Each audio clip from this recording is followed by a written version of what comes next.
Dans la suite des 5e et 6e commandements, passons au commandement suivant, le 7e commandement, tu ne voleras pas, auquel on adjoint, comme pour le 6e on adjoignait le 9e, auquel on adjoint ici le 10e commandement qui dit tu ne désireras pas injustement le bien d'autrui.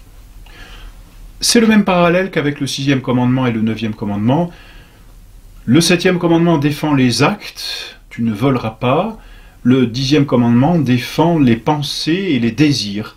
Donc, péchés extérieurs, péchés intérieurs. Hein. N'oublions pas, le péché est dans la volonté. Donc, on peut être de marbre, on peut ne rien montrer extérieurement et pécher intérieurement parce qu'on désire, parce qu'on veut le mal, parce que, comment dire, il se passe dans l'âme quantité de choses qui sont désordonnées. Le 7e commandement fait suite aux deux précédents.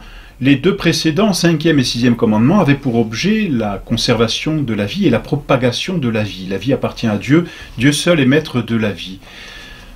La vie, bien sûr, doit se comprendre dans toute sa plénitude, c'est-à-dire pas simplement donner la vie, mais pouvoir permettre l'épanouissement d'une vie. L'épanouissement de la vie, c'est la vertu. La vertu, c'est la capacité de se mouvoir par soi-même dans le bien. Voilà. Et la vie vertueuse s'acquiert en société. L'homme, par nature, est un animal politique parce qu'il naît sur cette terre sans aucune perfection, sinon son être humain. De dignité humaine, il n'en a pas encore. La seule dignité humaine que peut avoir un homme, c'est à la fin de sa vie, quand il a obtenu la capacité d'agir selon la vertu. Là, il a donné à son humanité toute sa dignité d'homme. Sa dignité d'homme, c'est-à-dire cette capacité d'agir pleinement comme homme avec intelligence et volonté, dans le vrai et dans le bien. Pour que la vie puisse se développer, pour qu'elle puisse justement s'épanouir et s'épanouir en société d'une façon harmonieuse et vertueuse, la nature, parce que c'est un droit naturel, la nature a pourvu l'homme d'un certain droit, on peut bien dire, oui, de propriété privée. Et justement, cette propriété privée permet à l'homme de jouir de biens personnels et de pouvoir ainsi s'épanouir. Car pour pratiquer la vertu, il faut un minimum de biens. Saint Thomas d'Aquin l'enseigne. Il faut un minimum de richesse, de confort, c'est comme cela que l'on dirait aujourd'hui, un minimum de biens matériels, voilà, tout simplement, pour pouvoir se mouvoir dans le bien.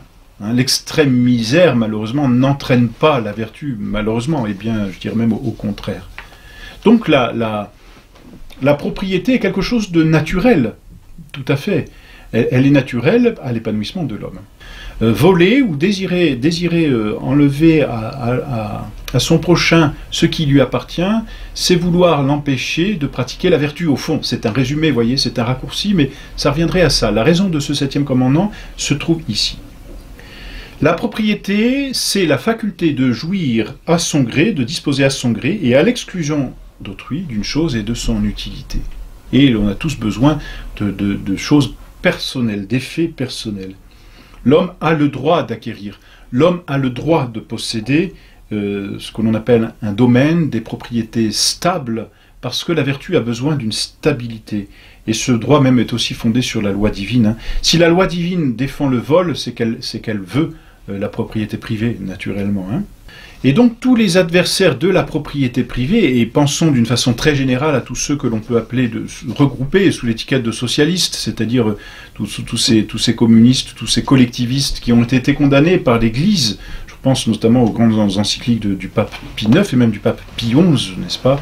Eh bien, tous ces gens-là sont finalement des utopistes, hein, c'est comme ça qu'on les appelait d'ailleurs à la Renaissance, des utopistes. Pourquoi ? Parce qu'en pensant retirer la propriété privée, ils pensent obtenir une certaine paix. En voulant collectiviser tous les biens, disons, ils pensent qu'on va avoir une certaine égalité, une certaine paix. Mais bien au contraire, c'est l'empêchement de la vertu et donc c'est l'anarchie. Inutile de faire un dessin, il suffit de regarder, d'ouvrir les yeux autour de soi, malheureusement.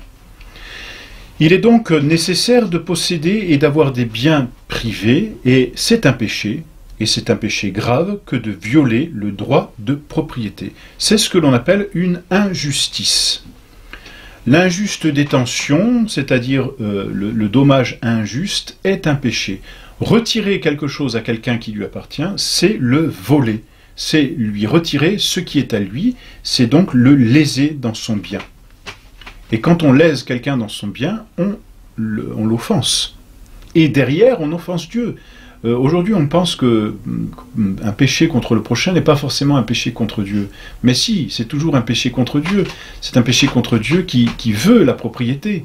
C'est un péché contre Dieu qui veut le bien. C'est un péché contre Dieu qui veut la vertu. Donc empêcher la propriété, empêcher le bien, empêcher la vertu, c'est aussi agir contre Dieu. Bien sûr, c'est d'abord, avant tout, un péché contre le prochain. Bon. Le larcin, la rapine, l'escroquerie, la fraude, toutes choses bien connues aujourd'hui, eh bien, sont des péchés, et sont souvent, bien très souvent même, des péchés mortels. Ce sont des péchés graves. L'injuste détention consiste à retenir par devers soi le bien d'autrui, c'est-à-dire à garder avec soi-même quelque chose qui appartient à autrui. Et le dommage injuste, eh bien, consiste dans la perte causée à autrui par malice, voyez, ou par imprudence. On a causé la perte de quelque chose. Même si nous-mêmes on n'en a pas retiré un profit, on a causé la perte de quelque chose à quelqu'un. Dommage injuste. Voyez. Alors, ces péchés vont directement contre le bien du prochain. Ils sont graves et nécessitent, et c'est peut-être cela aussi qu'il faut bien noter, nécessitent réparation. Il faut réparer l'injustice. Il ne suffit pas de dire j'ai été injuste, il ne suffit pas d'aller se confesser de vol, de toujours posséder quelque chose qu'on nous a prêté et de ne pas le rendre, qui est une forme de vol aussi. Non, pour obtenir l'absolution de ces péchés, eh bien il faut avoir le désir de restituer. La restitution est un devoir lié à ce commandement. Celui qui a volé doit restituer ce qu'il a volé. Pourquoi? Parce que la chose a un possesseur. Elle a un maître, et c'est ça le grand principe. La chose a un maître. C'est-à-dire qu'une chose que je vole, si je vole, n'est-ce pas, si un enfant vole à son camarade un stylo, eh bien, il a changé le dominium de ce stylo, la possession. Ce stylo qui était la possession de son camarade devient sa possession, et ça, c'est injuste. Et donc, l'enfant peut être contrit, l'enfant peut s'accuser en confession et dire « j'ai volé un stylo », sa véritable contrition n'apparaîtra que quand il aura le sincère désir de restituer la chose à son camarade. Pourquoi? Parce qu'elle appartient au camarade. Je ne peux pas dire cette chose m'appartient parce qu'elle est avec moi. Non. Il faut, pour qu'elle nous appartienne, l'acquérir justement. Ce qui est acquis injustement n'est pas acquis, mais reste la possession de celui à qui on l'a enlevé. Voilà pourquoi ce 7e commandement, eh bien, nécessite de restituer. Il y a plusieurs façons de mal acquérir. Un contrat mal passé ou un contrat dans lequel on a lésé volontairement une personne, c'est un mauvais contrat, rescindable. Et il y a là encore vol. Donc c'est un commandement très, très large, n'est-ce pas, et très, comment dire, qui s'étend à de nombreuses choses, des biens meubles, des biens immeubles, bon. Mais ce commandement, finalement, a pour fin de protéger la propriété d'autrui, d'assurer une certaine paix dans la vie sociale, et par cette paix, de promouvoir la vertu, c'est-à-dire de se mouvoir dans le bien. La paix, l'unité, la vertu, ce sont les apanages d'une véritable société, c'est-à-dire c'est le bien commun même de la société. Il faut donc réparer l'injustice, mais s'il n'y a pas eu vol à proprement parler, il peut y avoir quand même péché. Comme nous l'avons vu dans le commandement précédent, le 10e commandement ici interdit de désirer voler. Le seul fait de désirer le bien d'autrui, avec ce désir vraiment de le prendre si on le pouvait, est déjà un péché. Et peut-être un péché grave. Parce qu'il ne refuse à l'autre le droit juste de la propriété. Bien sûr, tant que ce désir n'a pas été mis en œuvre, n'est-ce pas, eh bien, il n'y a pas de restitution. C'est entendu, la restitution ne vaut que quand la chose a été vraiment enlevée à une personne. Tous les biens appartiennent à Dieu, tous les biens de la terre appartiennent à Dieu, parce que Dieu est le créateur de toutes choses. Et c'est Dieu qui a décidé que des choses appartiendraient à certaines ou à d'autres personnes. Le droit de propriété vient directement, on peut dire, de Dieu lui-même. Hein. Et les choses appartiennent à Dieu. C'est pourquoi Dieu, lui, a tout pouvoir sur les biens. Il peut retirer ou donner comme il le veut. Ça n'est pas injuste. C'est Dieu le maître de toutes choses. C'est le bon Dieu qui en est le législateur. On voit bien l'histoire de Job qui avait de grandes richesses et le bon Dieu, en une journée, a permis qu'il perdît tout.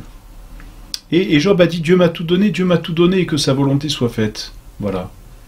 Dieu est le maître de toutes choses. Lorsque dans l'Ancien Testament, le bon Dieu a délivré le peuple hébreu d'Égypte, parce qu'ils étaient en servitude, le bon Dieu leur a demandé de prendre tout ce qu'il y avait de précieux chez les Égyptiens. On dira les Hébreux ont volé. Ben non, les Hébreux n'ont pas volé. Non, ils ont obéi à l'ordre de Dieu, tout appartient à Dieu. Et Dieu en avait décidé ainsi. Bon. Mais par contre, personne ne peut comment dire, se prévaloir de la volonté de Dieu pour voler, n'est-ce pas? Bon, mais toute chose appartient à Dieu, et c'est cela qu'il est important. Et voilà pourquoi d'ailleurs, même dans l'extrême nécessité, une personne pourrait voler, entre guillemets, c'est-à-dire prendre ce qui est absolument nécessaire. Une personne qui n'aurait absolument pas de quoi se nourrir. Donc une personne qui serait dans la misère totale parce que c'est un temps de famine, parce que aujourd'hui c'est beaucoup plus difficile à envisager, hein. Mais à certaines époques de l'histoire c'était plus facile à envisager. Celui-ci pourrait prendre ce qui lui est strictement nécessaire pour se nourrir, c'est-à-dire pour entretenir sa vie. Et tout est là, hein. C'est toujours pour la vie et le bien vivre, c'est-à-dire la vertu, maintenir sa vie et être vertueux. Donc un homme pourrait justement prendre ce qui lui est nécessaire, à condition de ne pas mettre une autre personne dans la stricte nécessité aussi. Donc voilà, ces commandements, toujours bien comprendre, ils sont ordonnés à la vie et au bien vivre, c'est-à-dire à la vertu.